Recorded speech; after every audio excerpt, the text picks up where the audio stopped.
Hello guys, mwasibye mutya kansubire ntudde mwali bulungi. Tugenda kudda ku nviiri zaffe nga nkozesa aloe vera yaffe eno nagitabirako bakosi bange nasigalawo, so amaze mu fridge like weeks nga 2 oba 3 naye samuteeka mu freezer kuba omuteeka mu freezer afuukamu amazzi, ogenda mukozesa nga alina afuusa amazzi, okitegeera. So bw'omuleka mu zino no mu fridge asigala ali kiriya, okitegeera ba mukwano ya nga mukwano. Please subscribe ebirala bikyajja. Kati abamu muyinza okwebuuza lwaki John takyasindika video za nviiri biki ebintu byakozesaamu. Njagala n'okuddamu okukola ka video nga video eyo tunkozesa oil carrot oil, okitegeera emirundi ebiri, waliwo okufumba waliwo okusiiga, mukitegeera mujja kuwambira nga mbikola. Kati mukwano gwe nga tonna subscribe nga please subscribe. Oyinza okwebuuza lwaki naludde okusindika video biki naye nga mukwano basiruddewo n'ekisibo mukimanyi mukitegeera, ate n'enviiri nabadde nsibyemukko ku kanabbiri, so mba nina okuleetako ebirala ebyenjawulo. So bwe mala olusuku lwa nentuuka nenkola ki nenteekamu nga bulijjo bwe nabagamba nti enviiri si kirungi okuziteekamu nga nsibe.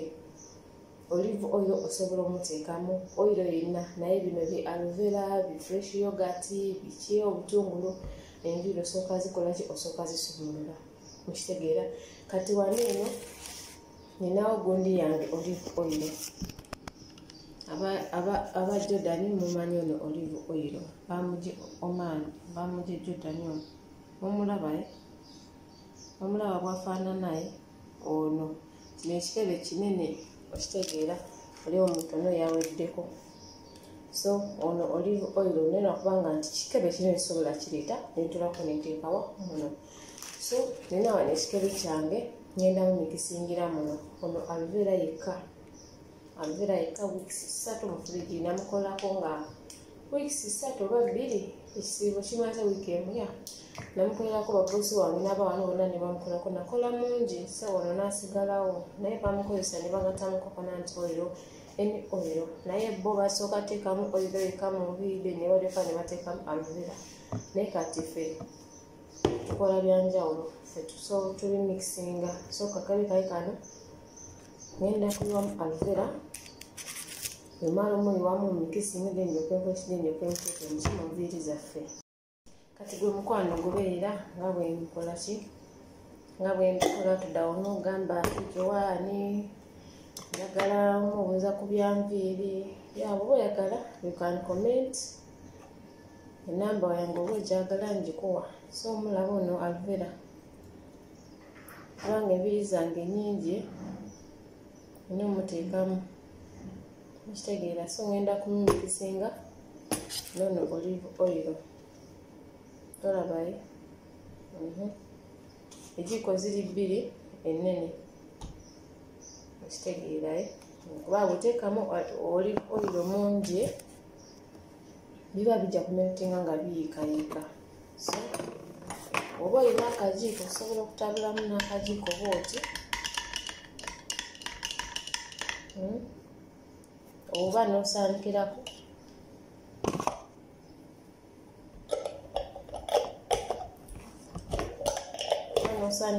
bwoti n'onyenya bwoti. So ekikwanguyira kyokola ki kyokola. Kati olaba kati ate ebiyigase ekyo akajiiko kaba kajja kulwisaawo, mukitegeerayo. Kati nsaana okudde olowooza mulabaye.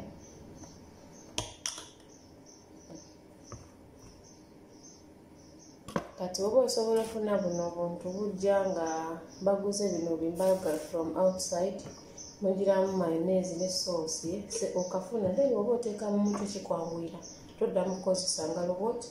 Just wano wali open, just oteekamu buteesi noliwako bwoti, ogenda kulaba bwengenda okola ki bwengenda bikola, kitegeerayo.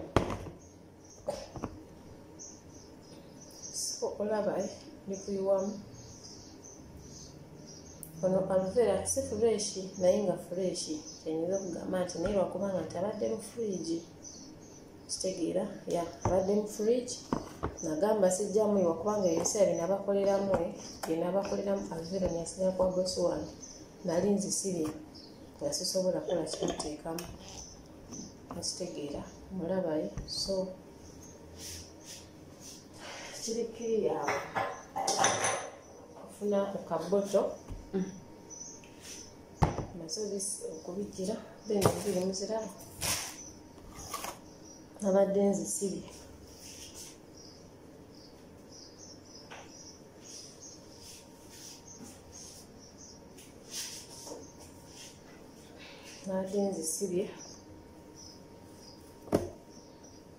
so nga sisobola teekamu langi yambire nsibe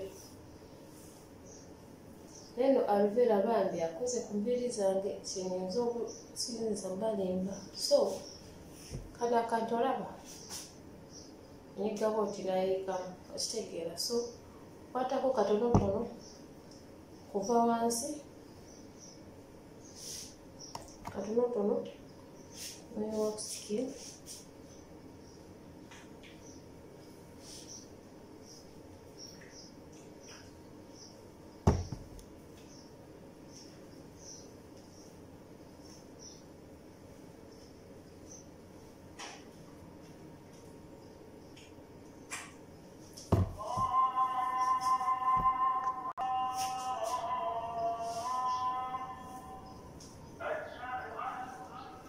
so okwatako obutonotono noleka kana kantu noteekako okuva wansi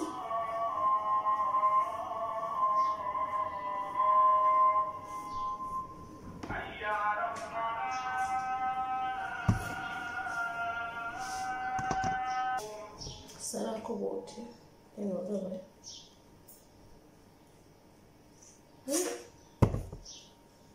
okaja direct so mulina okulaba nti bw'ogamba nti ofudde gateekamu olina okumakinga sure nti okuva ku luutu okitegeera okuva ku luutu bwoti oteekamu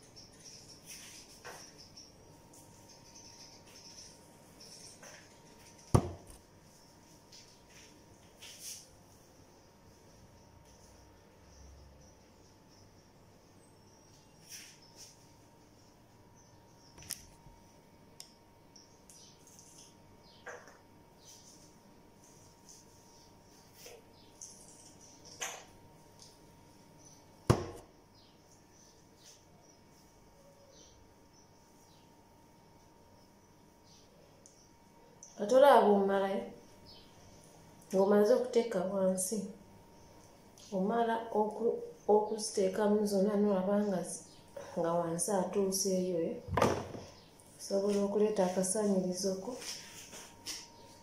n'ozisanyirira kubanga waliwo abamu abambuuza nti kati obiteekamu otya biki okitegeera bw'okola obutungulu nga toyagala buwunye oteekamu coconut oil oil gy'oba olina oba olive oil etasimeere kubanga tukira nti obutungulu bukola ki obutungulu bwo buwunya mukitegeerayo kati gwatamanyi bipulayinga bino genda kulaba ekikolayo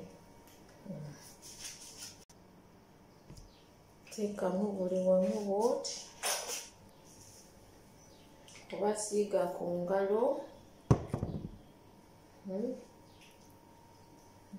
obukula bwoti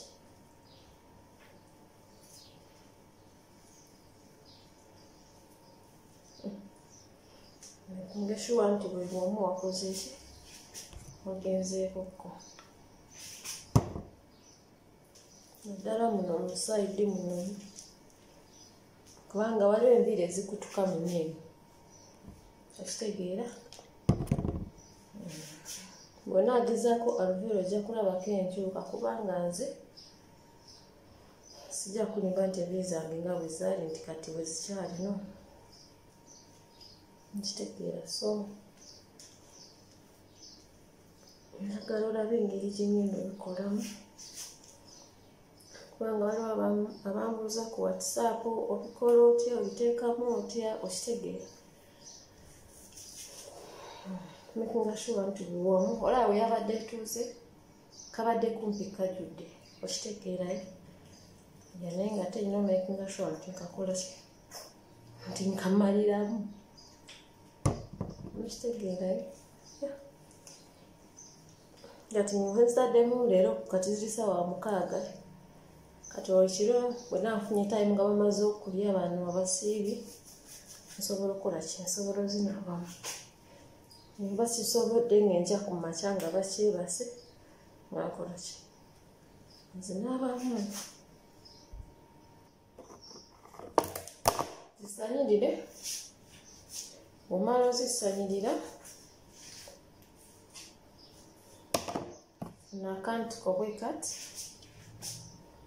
mmanyi nti ozisanyiridde bulungi kubanga nze enviiri zange nkimanyi zikola ki zizimba.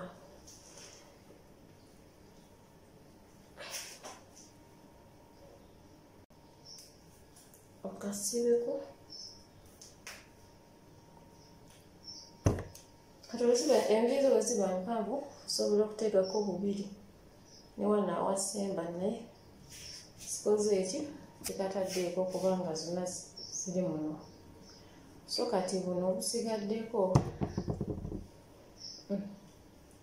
kati waliwo mikwano gyange bakwano bange baganda bange abagula kale gundi aloe vera omuntu tavayo nakulimba nti aloe vera bakozesa fresh ekanowomu kulekana abamu bamuteeka mu freezer naye nze ali freezer nze ekintu ekiva mu freezer kisiisa fresh kita fresh naye kasita omukozesako nasigala osobola omuteeka mu gundi mu fridge nga si freezer aba asobola okukola ki aba asobola okukola okitegeera.